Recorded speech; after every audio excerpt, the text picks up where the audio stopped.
Hi అండి. అందరూ ఎలా ఉన్నారు? ఇవాళ నేను మీతో ఒక చాలా simple and easy recipes 2 recipes share చేస్తున్నాను. మామిడికాయల సీజన్. అందరూ ఆవకాయలు పచ్చళ్ళు పెట్టుకుంటారు కదా! సో, నేను మీతో మాగాయి ఇంకా పొడి మెంతికాయ ఈజీగా ఎలా పెట్టుకోవాలి అనేది నేను మీతో షేర్ చేస్తాను. ఇది యాక్చువల్‌గా మా మమ్మీ ఇలా పెడతారండి. చాలా టేస్టీగా ఉంటుంది. సో, నేను ఫస్ట్ మాగాయి కోసం ఇలా ముక్కలు కట్ చేసి ఎండలో పెట్టుకున్నానండి. ముక్కలు కొంచెం పెద్దగానే కట్ చేస్తాను. ఎందుకంటే నేను తర్వాత ఒకసారి దాన్ని మిక్సీలో వేస్తాను. ఇది మంచి ఎండ ఉంటే గనక మనకి ఒక 3-4 అవర్స్ ఎండ సరిపోతుంది. సో, మీరు మార్నింగ్ 9కి ఇలా ముక్కలు కట్ చేసేసి పెట్టేసుకుంటే మీరు 2 ఆ టైంకి తీసేయచ్చు. ఎగ్జాక్ట్ కొలతలు నేను డిస్క్రిప్షన్లో పెడతాను. సో, ఇలా ఎండపెట్టుకున్నాను. సో, సాయంత్రానికి ఆల్మోస్ట్ నేను 2:30, 3 ఆ టైంకి తీసేటప్పటికి ఇలా ఉన్నాయి. సో, నేను వీటిని చల్లార్చి ఈవినింగ్ అయిన తర్వాత నేను వీటిలో ఉప్పు, కారం ఇంకా పసుపు అండి, ఈ 3 వేసి నేను ఫస్ట్ కలిపేసుకుంటున్నాను. మనకి మాగాయకి వచ్చేసి 1 కేజీ ముక్కలు కొలత తీసుకుంటానండి నేను, కాయ కాకుండా. సో, 1 కిలో ముక్కలకి ఒక 120 గ్రామ్స్ మనకి ఉప్పు. కాయ పుల్లగా ఉంటే కనుక, పులుపు తక్కువ ఉంటే కనుక 100 గ్రాములు సరిపోతుంది. కారం వచ్చేసి 75 గ్రామ్స్, ఒక 2 టేబుల్ స్పూన్స్ వేయించిన మెంతి పొడి. ఇవన్నీ వేసేసి కొంచెం పసుపు ఒకటి వేసుకుంటానండి, ఒక 2 టేబుల్ స్పూన్స్. సో, మనం ముక్కలన్నీ బాగా కలిపేసుకోవాలి. ఫస్ట్ ఇప్పుడు ఆయిల్ ఏం వేయట్లేదు. సో, ఫస్ట్ ఇవన్నీ మా మమ్మీ చేస్తున్నారు ఇది. సో, ఇదంతా బాగా ఫస్ట్ ముక్కలకి సరిపడా వేసేసుకొని కలుపుకొని మనం పక్కన పెట్టేసుకోవాలి. ఇది యాక్చువల్గా ముక్కలు పెద్దగా ఉన్నాయి కాబట్టి అమ్మ ఏం చేస్తారంటే దీన్ని ఒకసారి మిక్సీలో వేసేస్తారు. అంటే పెద్దవాళ్ళు కూడా తింటారు కదా. కొంచెంసేపు పక్కన ఉంచేస్తే ముక్క కొంచెం మెత్తపడుతుంది ఉప్పు అది పీల్చుకున్న తర్వాత. సో, అది ఇలాగా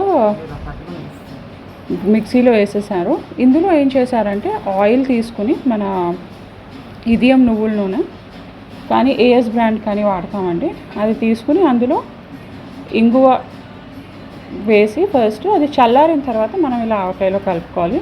సో, నేను రెండిటికి సరిపడా ఆయిల్ తీసుకున్నానండి. పొద్దున నేను చేసి ఇంగువ వేసి పెట్టేసుకున్నాను. ఇప్పుడు ఈవినింగ్ కదా చల్లారిపోయింది. సో, ఆ మాగాయ ముక్కలు ఏవైతే మిక్సీలో వేసానో ఇలా పేస్ట్ లాగా వచ్చేసాయి, చూసారా? అసలు చాలా బాగుంటుంది టేస్ట్. ఇందులో ఇలాగా నేను ఆ ఇంగువ నూనె కలుపుకొని పక్కన పెట్టేసుకుంటాను. మీకు నెక్స్ట్ డే ఒకసారి కావాలంటే ఒక పూట ఎండలో పెట్టుకుని తర్వాత మీరు సీసాలోకి తీసేసుకోవచ్చు. సో, సింపుల్ మాగాయ రెసిపీ. ఈ రకంగానే నేను పొడి మెంతికాయ కూడా రెడీ చేసుకున్నానండి. పొడి మెంతికాయకి వచ్చి ముక్కలు ఇంకొంచెం చిన్నగా మనకి ఫ్రెంచ్ ఫ్రైస్ టైప్లో కట్ చేసుకుంటాం కదా, అలా పొడుగు పొడుగుగా ఇలా ముక్కలు కట్ చేసుకోవాలి. వీటిని కూడా నేను మాగాయ ముక్కలతో పాటే ఎండబెట్టేసుకున్నాను. ఒక 3-4 అవర్స్ ఉంటే సరిపోతుంది. మాగాయ పొడి మెంతికాయ రెసిపీ అనేది చాలా సిమిలర్ అండి. కానీ ఏంటంటే మనకి మాగాయలో మనం మెంతి పొడి అనేది తక్కువ వేసుకుంటాము. అప్రాక్సిమేట్గా ఒక 2 టేబుల్ స్పూన్ వేసుకున్నాం అనుకోండి. పొడి మెంతికాయలో మనం మెంతి పొడి అనేది ఎక్కువ ఉంటుంది. అది కొంచెం పొడి పొడిగా కూడా ఉంటుంది, ఆయిల్ తక్కువ ఉంటుంది. సో, ముక్కలు ఎండిపోయిన తర్వాత మరీ ఎండిపోక్కర్లేదు, నేను చెప్పాను కదా. అందులో మళ్ళీ మనం వెయిట్ ప్రకారం 1 కేజీ మామిడికాయ ముక్కలకి 120 గ్రామ్స్ సాల్ట్ వేసుకుంటున్నాను. వేయించి మెంతి పొడి, మెంతులు వేయించి పొడి చేసుకున్నాను నేను, అది ఒక 4 టేబుల్ స్పూన్ వేసుకుంటున్నాను. ఇంకా కారం వచ్చేసి 75 గ్రామ్స్. ఆ 3 ఫస్ట్ వేసేసుకుని పసుపు ఇవన్నీ వేసేసుకుని నేను కలిపేసుకుంటాను. ఇది కొలతలన్నీ నేను కింద డిస్క్రిప్షన్లో పెడతానండి. 1 కేజీకి ఎంత, మాగాయకి ఎంత, పొడి మెంతికాయకి ఎంత అని చెప్పి. అండ్ నేను ఇందాకలా మన నువ్వుల నూనెలో ఇంగువ వేసి పెట్టుకున్నాను కదా, చల్లారి ఇందాక మాగాయలో కలిపాము. సో, అదే నూనె నేను ఇందులో కూడా కలుపుతాను.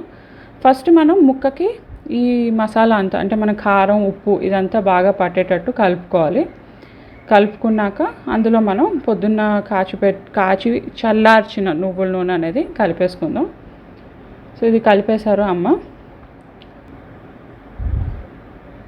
నెక్స్ట్ మనం ఇందులో ఆయిల్ వేసేసుకుందామండి. పొద్దున కలిపిన ఆయిల్ ఉంది కదా, ఆయిల్ మనం ఇందులో మనకి ఏంటంటే బేసికల్గా పొడి మెంతికాయలో ఆయిల్ అనేది తక్కువ పడుతుంది. మీకు అది కొంచెం పొడి పొడిగానే ఉంటుంది, అందుకే దాన్ని పొడి మెంతికాయ అంటారు. మెంతి పొడి ఎక్కువ ఉంటుంది కాబట్టి మనకి ముక్క ప్రకారం, పులుపు ప్రకారం చాలా టేస్టీగా ఉంటుంది. రసాలు ఉంటే కనుక రసాలు తీసుకోండి. ఇవి బేసికల్గా మా చెట్టు కాయలే. సో, ఆ కాయలతోనే మేము ఈసారి పెట్టాము. సో, ఇలా ఒకసారి మీరు కట్ చేసుకుంటే మాగాయ పొడి మెంతికాయ మీరు ఒకటే రోజు పెట్టేసుకోవచ్చు. మీరు ట్రై చేయండి. ఎలా ఉందో నాకు కమెంట్ పెట్టడం మర్చిపోకండి. ఇంకో వీడియోతో మళ్ళీ కలుస్తాను. అంతవరకు బాయ్.